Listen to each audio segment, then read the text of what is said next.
kebutuhan di dunia ini saudara yang lebih penting daripada keselamatan. Jangan cuma minta uang terus sama Tuhan.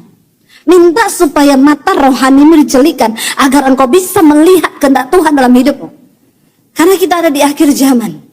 Saudara, Alkitab berkata, orang yang hidup dalam kekudusan akan mengalami rapture, pengangkatan sebelum Tuhan datang.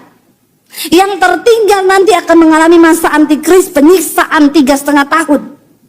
Di masa penyiksaan berat 3,5 tahun itu tidak ada lagi kasih karunia keselamatan, kecuali engkau bayar dengan nyawa dan darahmu sendiri. Lehermu dipenggal karena engkau percaya Yesus. Selama masih ada waktu hari ini, ayo kita sungguh-sungguh ikut Tuhan. Kita lihat berita-berita hari-hari ini saudara, antikris sudah di depan mata. Antikris itu bukan setan yang menakutkan, yang dalam bentuk pocongan, kuntilanak. Dah. Antikris itu sistem keuangan dunia. Dia akan memaksa semua orang memakai tanda. Tanpa tanda itu kau tidak bisa jual, tidak bisa beli, kata firman Tuhan. Hanya mereka yang dipasang chip itu, dan itu kau harus menyangkal Tuhan Yesus.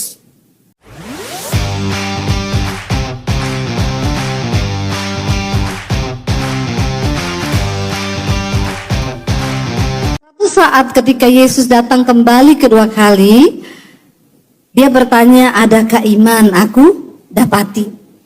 Tuhan gak cari sesuatu yang lain ketika dia datang kembali, tapi dia hanya mencari iman.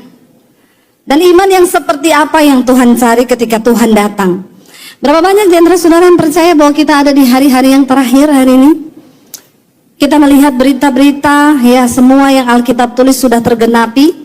Apa yang Alkitab ngomong, apa yang Yesus bilang semua tergenapi. Bangsa akan bangkit melawan bangsa, gempa, bencana, kejahatan semakin meningkat. Itu terjadi di hari-hari ini dan kita harus melihat saudara. Dan jangan berkata engkau masih lama kiamat. Dari zaman dulu juga dari kakek saya bilang buktinya gak kiamat-kiamat sampai sekarang. Alkitab berkata kalau sampai hari ini Tuhan belum datang, itu karena Tuhan memberi kesempatan. Karena dia tidak ingin banyak orang yang binasa, tapi dia ingin semua orang berbalik dan bertobat. Nah hari ini kita akan belajar tema firman Tuhan. Hari ini saya beri tema bukan iman sembarangan, bukan iman gampangan. Coba bilang kanan kirimu, jangan punya iman sembarangan, jangan punya iman yang gampangan. Nah kita akan belajar dari satu orang dalam Alkitab yang namanya tercatat di Alkitab saudara.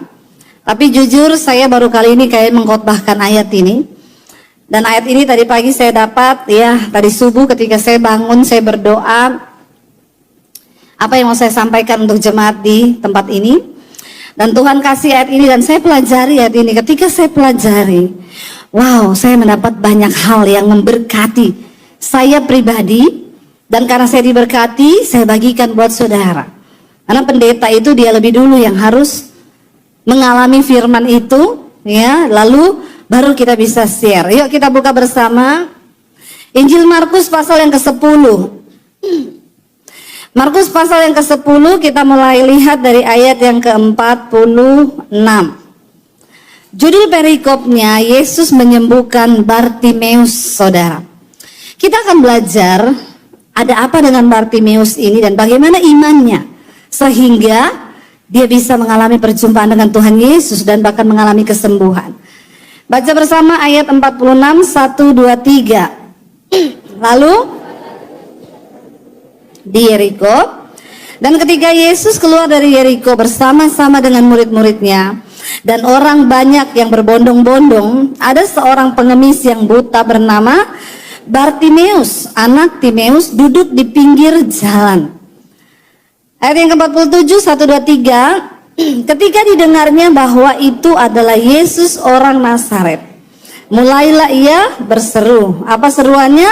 Yesus anak Daud, kasihanilah aku. Ayat 48. Banyak orang menegurnya supaya ia diam.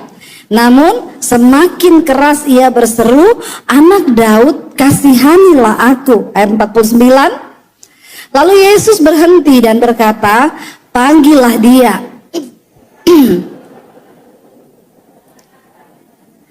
Kuatkan hatimu, berdirilah, ia memanggil engkau. 50. Lalu ia menanggalkan jubahnya, ia segera berdiri dan pergi mendapatkan Yesus. Tanya Yesus kepadanya, apa yang kau kendaki supaya aku perbuat bagimu?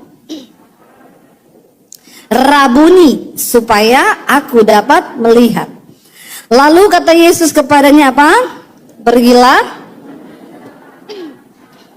Pada saat itu melihatlah ia, lalu Yesus berkata, siapa yang menyelamatkan dia? Imanmu. Bapak Ibu, Bartimeus ini saya mempelajari saudara.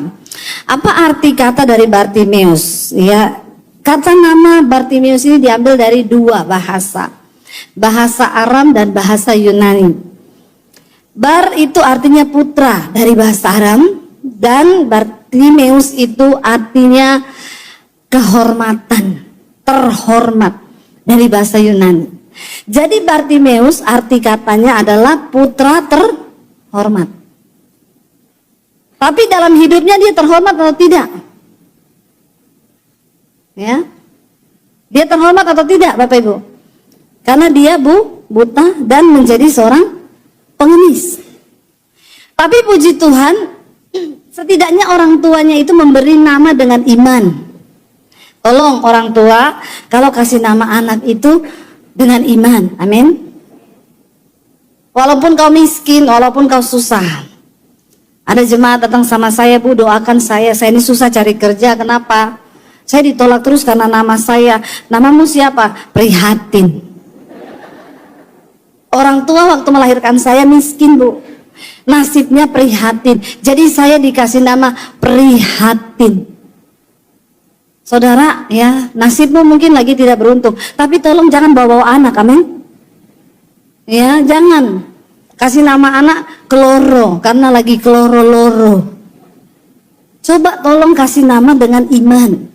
Bartimeus dikasih nama orang tuanya Bartimeus, putra terhormat. Walaupun dia terlahir buta, lalu dia menjadi seorang pengemis, tapi arti nama itu iman dari orang tua.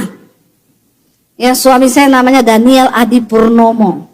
Daniel putra terang, Adi itu cahaya, Purnomo itu terang. Makanya jadi suaminya Debbie Basir.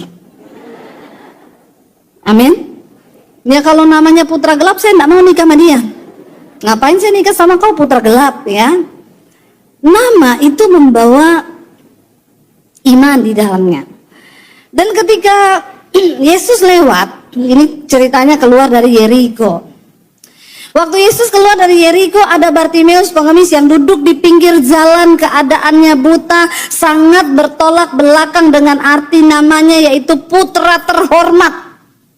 Tapi dia pengemis buta yang masa depannya nggak ada harapan. Udah buta, pengemis. Mau jadi apa? Ya. Dikatakan ketika didengarnya bahwa itu Yesus, lalu orang banyak nih lewat, suruh ribut. Karena dulu Yesus itu viral. Banyak mujizat dia buat, jadi orang berbondong-bondong ikut Yesus. Ya, karena belum ada kamera, nggak ada yang foto. Kalau sekarang mungkin orang berbondong-bondong mau foto sama Tuhan Yesus. Tapi mereka itu terhipnotis dengan Yesus, kagum dengan Yesus karena mujizat yang dia buat. Orang ini berkarisma, dia orang yang diurapi oleh Allah.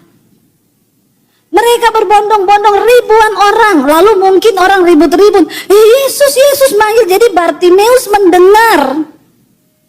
Ketika didengarnya bahwa itu Yesus, dikatakan orang Nazaret, mulailah ia berseru kepada Yesus. Dan seruan Bartimeus ini melambangkan, menggambarkan imannya kepada Tuhan Yesus. Dia panggil Yesus apa di sana? Ia berseru apa? Yesus anak Daud. Tidak semua orang memanggil Yesus dengan sebutan Yesus anak Daud. Saudara, Yesus anak Daud ini adalah gelar mesianik. Cuma orang tertentu yang tahu itu. Apa artinya Yesus anak Daud? Ini adalah gelar mesianik yang diberikan kepada Kristus. Dari zaman kitab nabi-nabi dulu sudah ada nubuatan akan lahir seorang juru selamat dari keturunan Daud. Dan tidak semua orang di sana pada waktu itu, orang Yahudi, orang Farisi, yang bisa mengungkapkan iman seperti itu.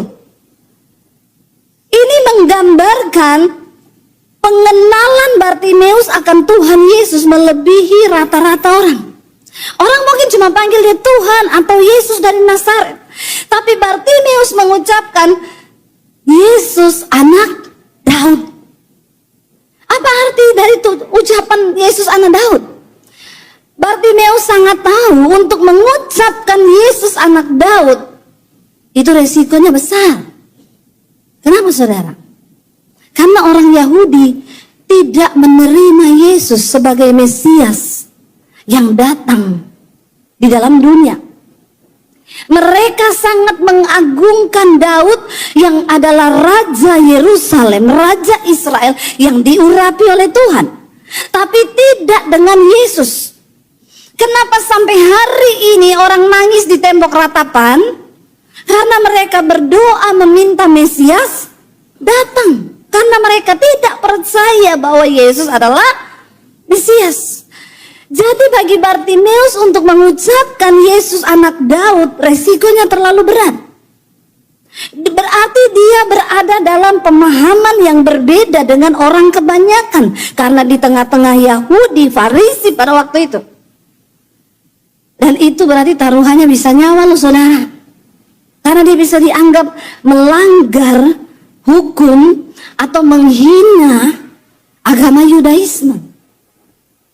Kalau orang nggak tahu, orang selalu mengkaitkan Israel dengan Kristen. Di Israel Kristen itu sedikit sekali, cuma berapa 3-5%.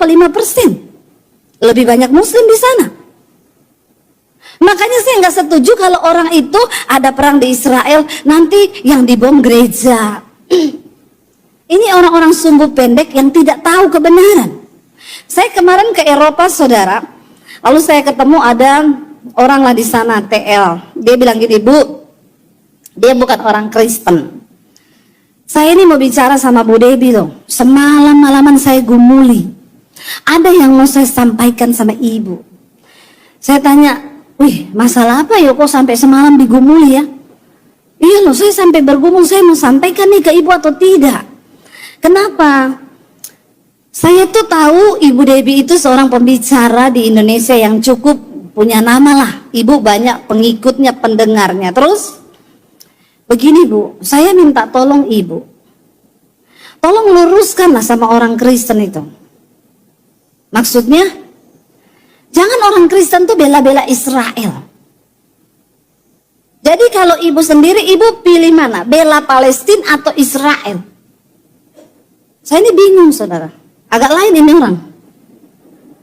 Terus saya bilang begini, saya nggak mau jawab dulu, saya pengen tahu. Terus kamu mau ngomong apa sama saya?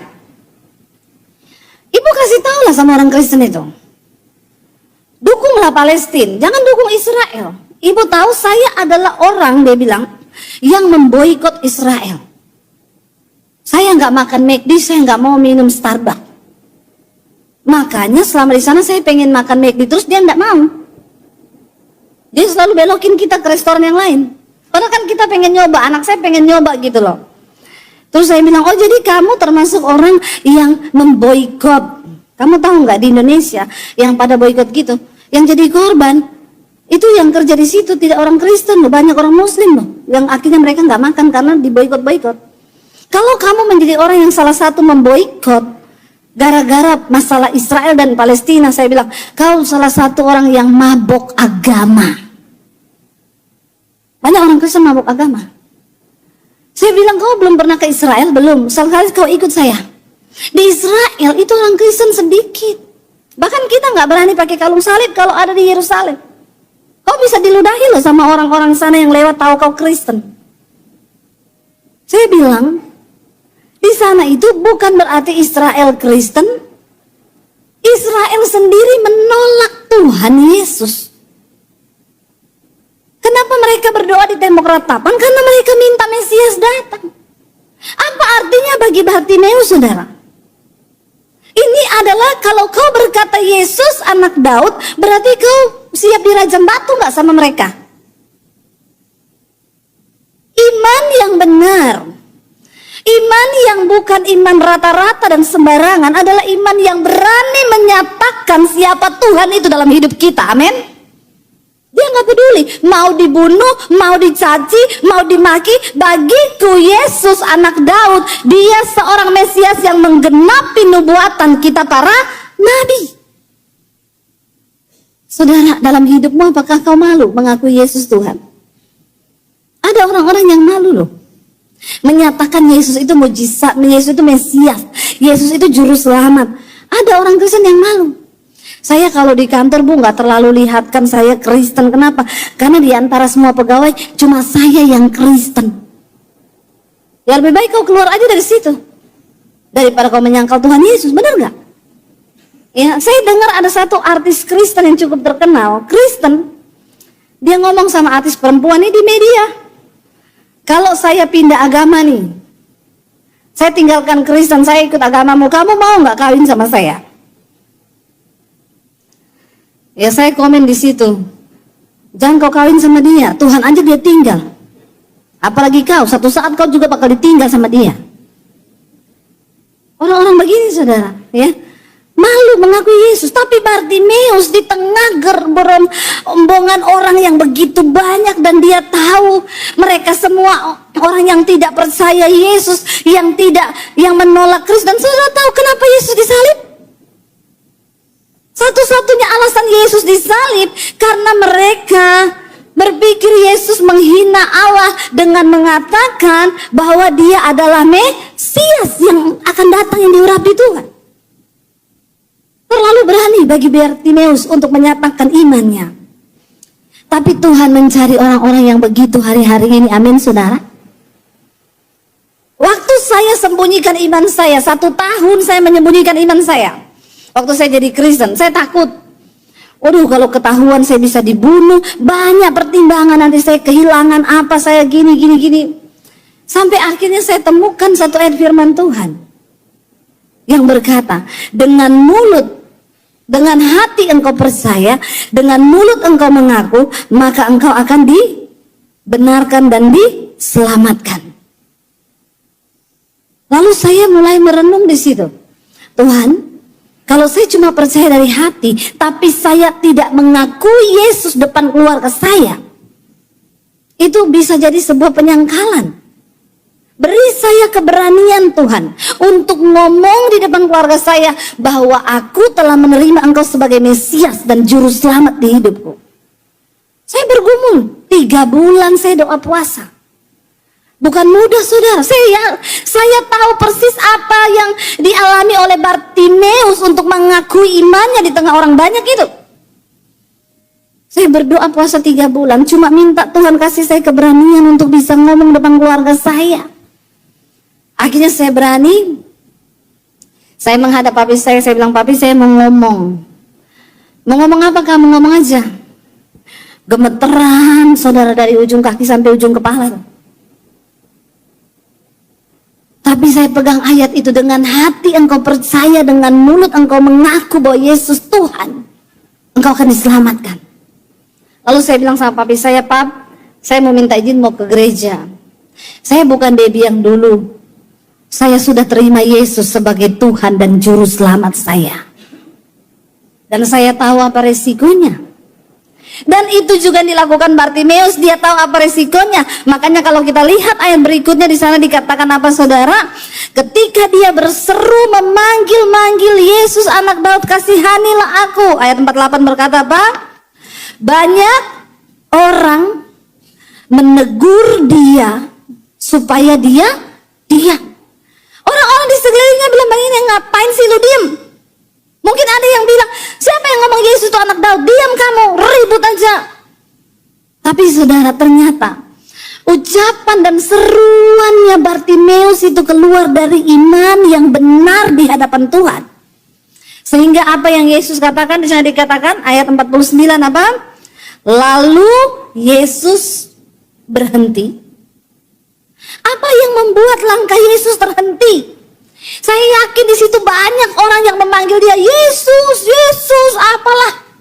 Tapi ada satu ucapan kalimat yang membuat langkah Yesus terhenti dan berpaling untuk melihat kepada Bartimeus. Apakah seruan kita kepada Tuhan cukup membuat Tuhan berpaling untuk melihat kepada hidup kita? Itu tergantung iman yang kau punya. Dan iman yang seperti apa? Bukan iman murahan, bukan iman gampangan, bukan iman sembarangan yang akan membuat Yesus berpaling. Tapi iman yang lahir dari sebuah seruan hati yang siap untuk membayar harga berapapun untuk sebuah harga keselamatan. Amin, saudara. Untuk sebuah harga kepercayaan. Jangan jadi Kristen murahan. Apa-apa dikit tinggalin Yesus, apa-apa dikit menyangkal Yesus. Cuma karena uang, karena harta, karena pasangan hidup. Ya, dia melihat sikap hati kita yang berani untuk menyatakan kebenaran bahwa aku percaya Yesus sebagai Tuhan dan Juru Selamat. Jangan takut, proklamirkan imanmu kepada orang. Kasih tahu Tuhan yang kau percaya itu Tuhan yang berkuasa. Amin.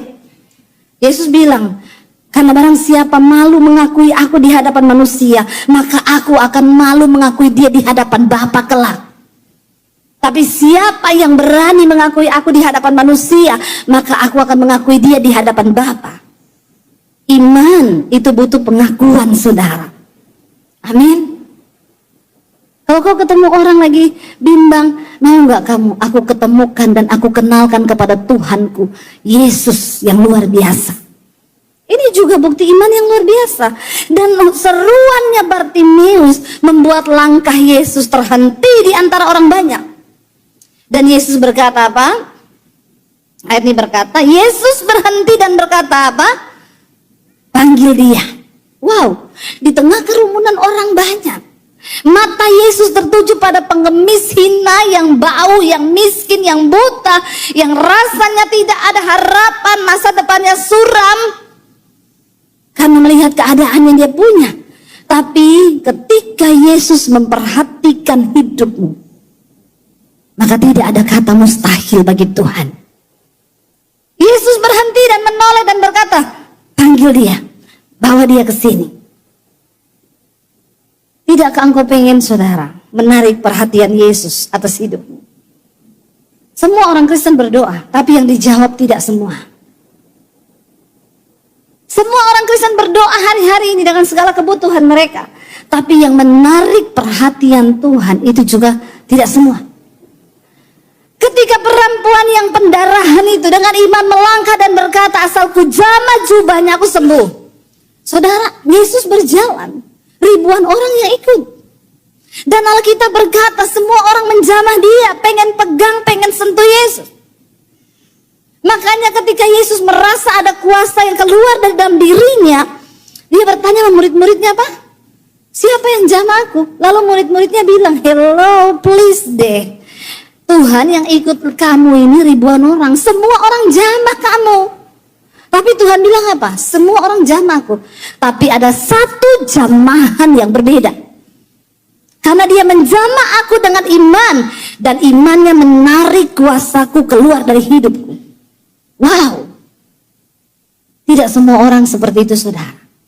Gak semua orang Kristen menarik perhatian Tuhan dalam hidupnya dan berhasil menarik kuasa Tuhan bekerja dalam hidupmu. Cuma sedikit, yaitu orang-orang yang punya iman, bukan iman gampangan. Ketika Bartimeus dipanggil, mereka berkata, mereka memanggil orang buta itu dan berkata kepadanya, kuatkan hatimu, berdirilah. Maka ia memanggil engkau, lalu ia meninggalkan jubahnya. Apa arti kata meninggalkan jubah, saudara? Di zaman dulu di Israel, jubah itu ada artinya. Jubah itu bukan sembarangan orang pakai jubah kayak kita pakai jas, pakai aja. Jubah bicara tentang otoritas, kedudukan, jabatan, dan harga diri seseorang. Waktu Bartimeus mau menghadap Tuhan, dia tanggalkan jubahnya. Itu artinya apa? Dia menanggalkan keakuannya.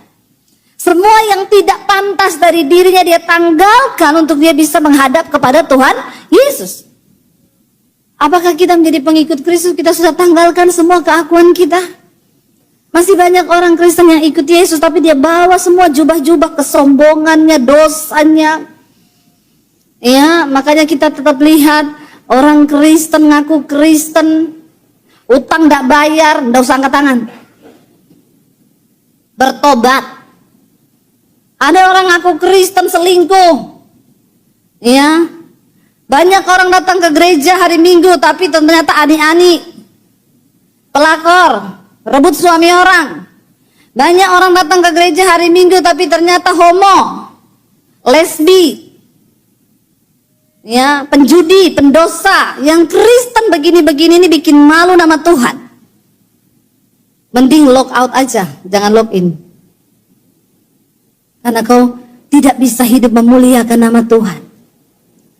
Ketika engkau memutuskan untuk percaya dan menerima Yesus, tanggalkan semua hal yang tidak berkenan, kesombongan, keakuan, dosa, semua hal yang tidak patut engkau bawa di hadapan Tuhan.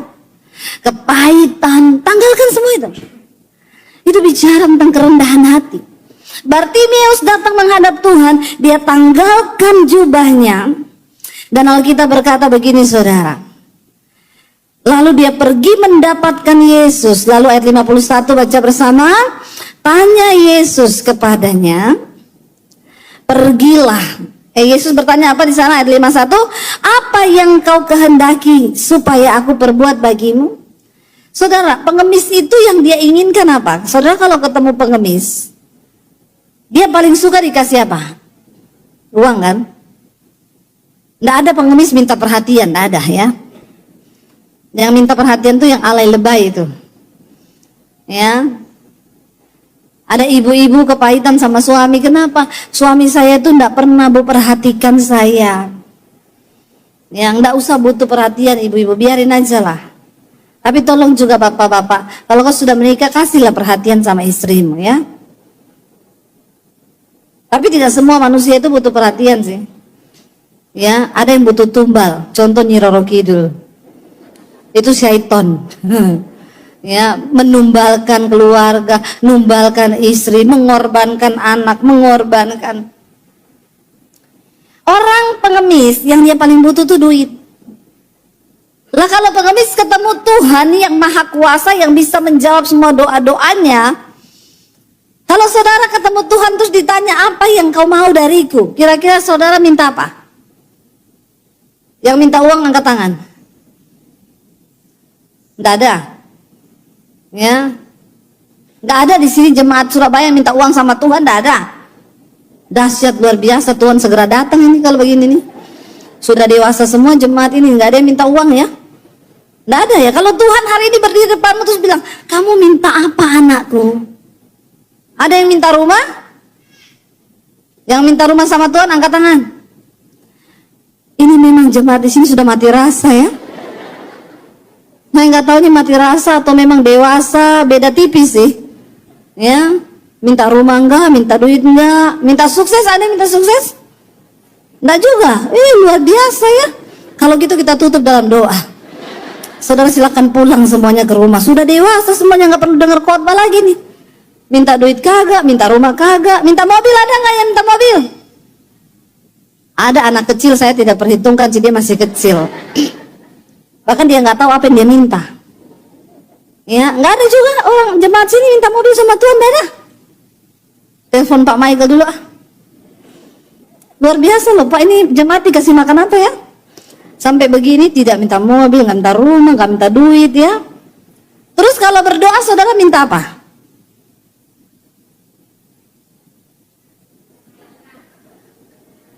Nggak pernah berdoa. Makanya nggak pernah minta, orang nggak pernah doa. Ya Allah, subhanallah, ampuni mereka nih Tuhan, mereka tahu apa yang mereka lakukan. Minta apa Bu? Kesehatan? No, minta umur panjang. Oh, umur panjang ya. Ada loh bapak-bapak pergi ke dokter, dok saya pengen minta umur panjang. Dokternya tanya, bapak merokok enggak, ngopi enggak, dugem enggak. Terus mengapa bapak mau hidup lama? Mati aja Pak. nggak ngopi, nggak dugem, nggak ini, minta umur panjang lagi. Ya, ibu berarti minta umur panjang. Emang mau umur panjang mau ngapain? Ibu menjadi penginjil, pelayanan ke daerah-daerah. Oh, urus suami. Luar biasa loh ya, minta umur panjang untuk bisa urus suami ya Bu ya. Berbahagia lah menjadi suaminya.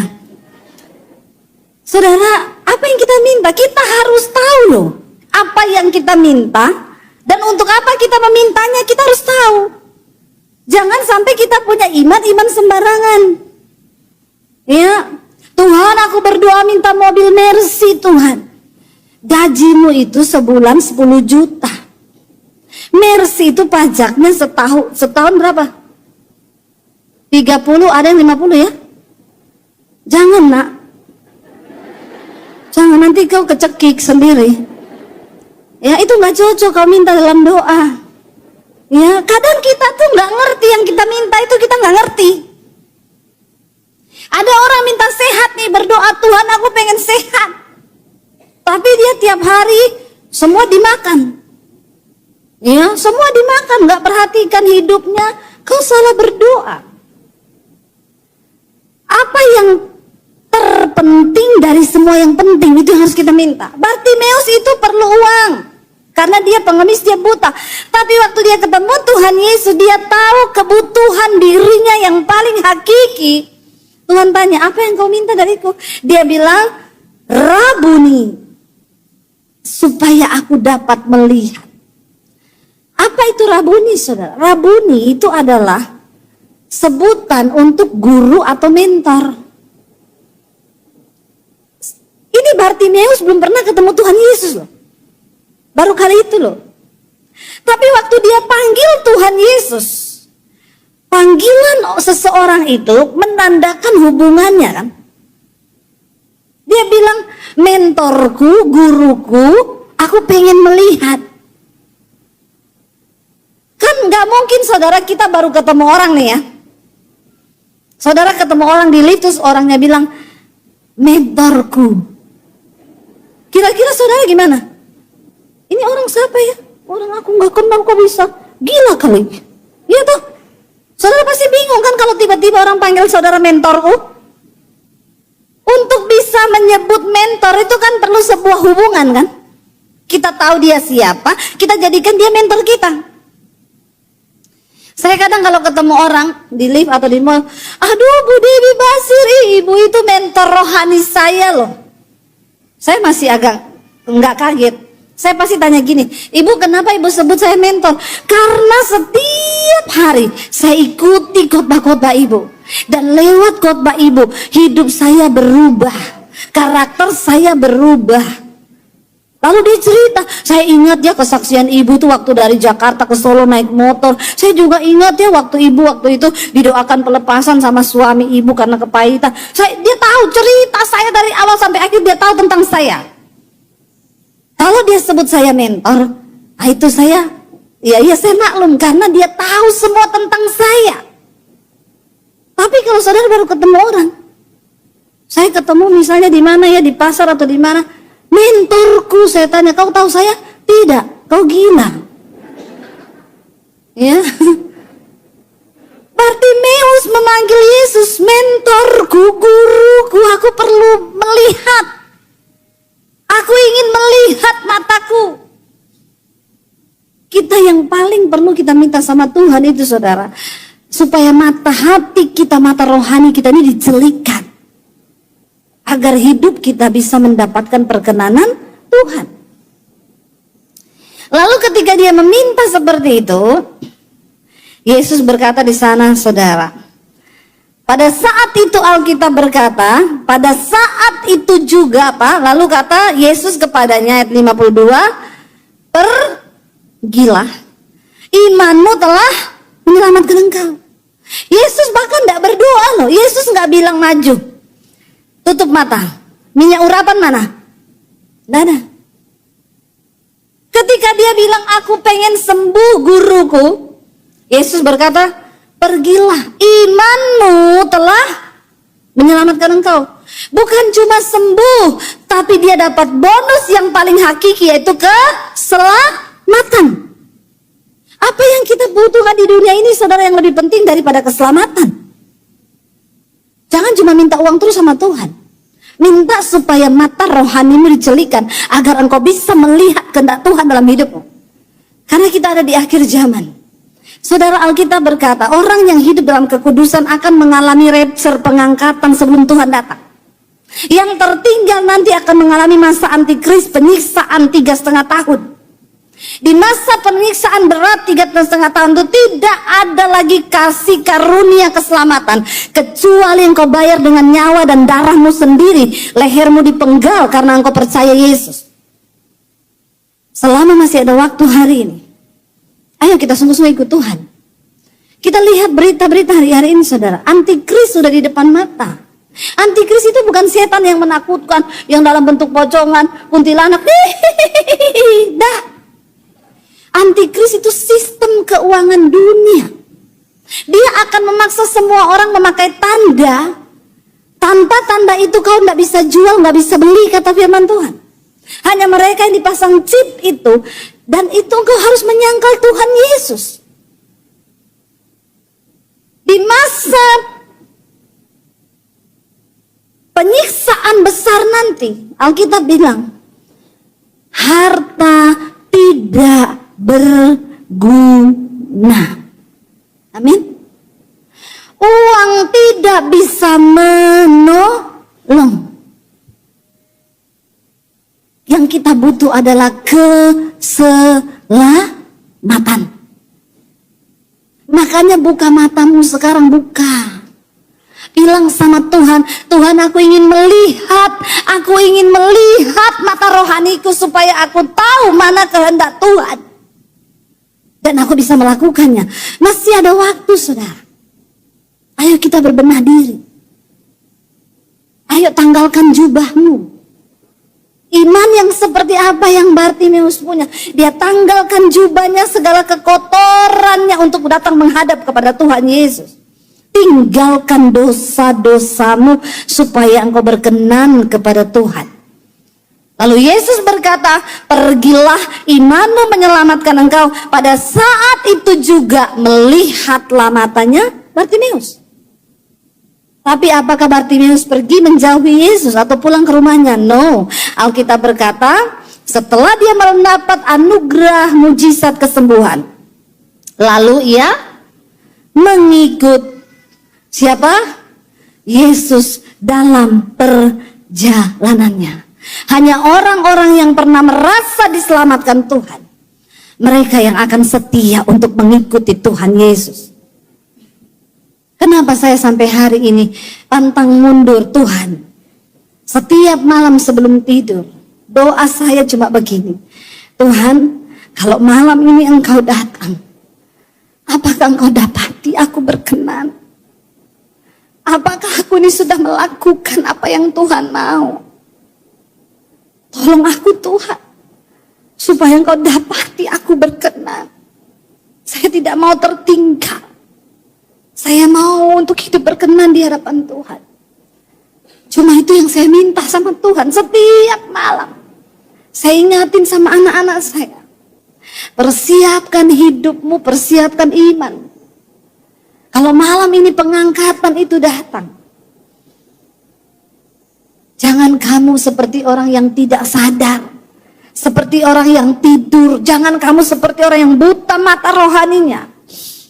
Jangan kaget kalau masa pengangkatan kamu tertinggal, kamu bingung, mami papi kemana ya, kok nggak ada, tiba-tiba hilang. Dan saat itu masuklah masa aniaya besar. Engkau harus dipaksa untuk menyangkal Tuhan Yesus. Engkau akan kehilangan iman. Saudara, setan hari-hari ini tidak datang dalam hidup kita dengan hal-hal yang menakutkan. Saya khotbah di youth kemarin, di anak-anak remaja. Setan gak kasih hal-hal yang menakutkan, karena dia tahu itu orang gak akan tertarik. Hari-hari ini setan bekerja dengan cara-cara yang enak. Dia kasih kau handphone. Kenapa saudara? Karena orang itu suka happy yang palsu. Ternyata sekarang ini survei membuktikan, ada ahli kesehatan yang bilang, Waktu kita scroll handphone, makin kita scroll, itu hormon dopamin itu keluar. Hormon dopamin itu hormon bahagia, sejenis morfin. Makanya orang kalau scroll handphone 1 jam, 2 jam itu tidak terasa karena hormonnya itu keluar terus. Tapi itu kebahagiaan yang palsu. Ya, nggak heran kenapa ada anak umur 12 tahun perempuan bunuh mamanya karena dilarang main HP. Dia tikam mamanya lagi tidur sampai mati. 12 tahun anak perempuan. Kemarin kejadiannya. Ngeri saudara. Ini cara kerja setan. Ya, jadi tolong Bapak Ibu, kalau kau tiap hari scroll handphone berjam-jam, kau sedang berada di bawah pengaruh setan. Cepat keluar dari sana. Kalau kau terikat dengan game tiap hari berjam-jam, keluar cepat. Itu cara setan hari-hari ini. Orang bisa bunuh orang kalau nggak bawa handphone sekarang.